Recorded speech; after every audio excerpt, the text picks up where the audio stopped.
Unang Juan 3:21-24. Mga minamahal, kung tayo'y hindi hinahatulan ng ating puso, tayo ay may kapanatagan sa harapan ng Diyos. At anumang ating hingin ay tinatanggap natin mula sa Kanya, sapagkat tinutupad natin ang Kanyang mga utos at ginagawa natin ang mga bagay na kalugod-lugod sa Kanyang harapan. At ito ang Kanyang utos, na manampalataya tayo sa pangalan ng Kanyang anak na si Jesucristo, at tayo'y mag-ibigan sa isa't isa ayon sa ibinigay niyang utos sa atin.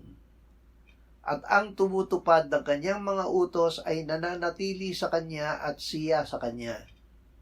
At dito'y nakikilala natin na siya'y nananatili sa atin sa pamamagitan ng Espiritu na Kanyang ibinigay sa atin.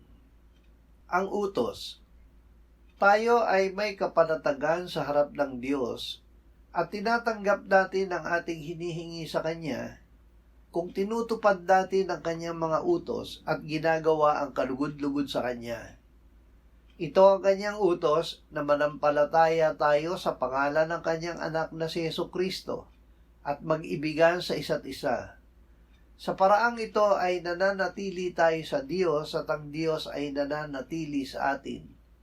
Ang Espiritu Santo na nananahan sa atin ang nagpapatutuo nito sa atin.